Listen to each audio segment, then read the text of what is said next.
Hi, this is Holly LaTulip, and welcome to this Friday's edition of the BC Buzz. Let's see what made headlines this week.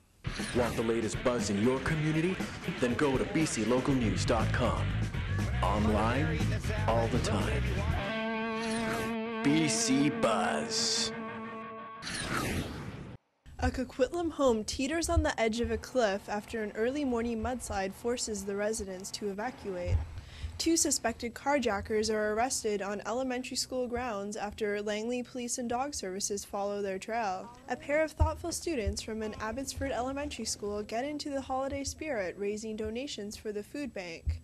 And Parksville Coquitlam news reporter Steve Haywood takes us to a Tuesday night matchup between the Oceanside Generals and Saanich Braves.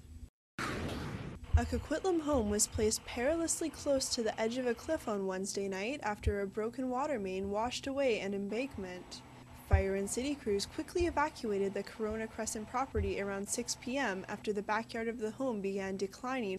The house is located just above Port Moody, and the mud came down the hill and across the border. The city of Coquitlam has hired a geotechnical engineer to examine the slope.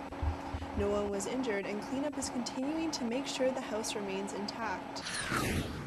2 suspected carjackers were arrested at West Langley Elementary on Wednesday morning after police and dog services followed their trail.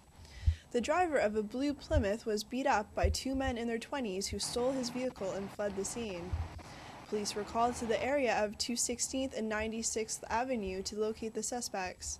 They found the vehicle abandoned in a ditch a few blocks away. Dogs tracked the 2 men to the elementary school, which was locked down as a precaution. The victim of the carjacking was taken to hospital with non-threatening injuries. 2 thoughtful students from Centennial Park Elementary in Abbotsford have gotten into the holiday spirit by foregoing birthday presents and raising donations for the food bank instead.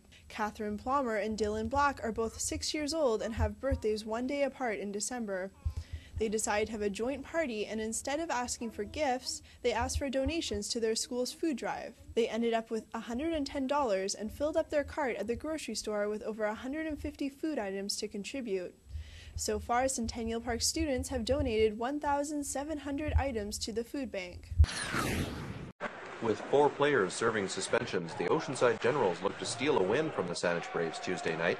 Oceanside's Braden McGowan and the Braves' Tanner McGaw played well, both backstopping their teams through 2 scoreless periods until the Braves opened the floodgates.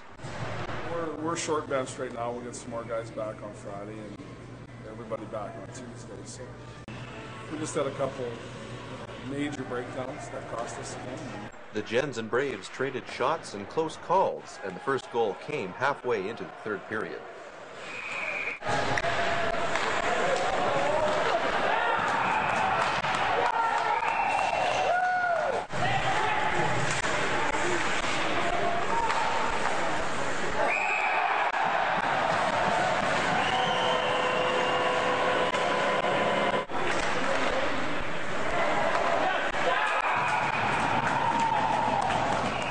An empty net goal would seal the win for the Braves. For the Gens, they seek to break their 4-game slump on the road in Campbell River Friday night. For the Parksville Coquitlam Beach News, I'm Steve Haywood. And that's it for this Friday's edition of the BC Buzz. Remember to check out bclocalnews.com for updates from your community and more.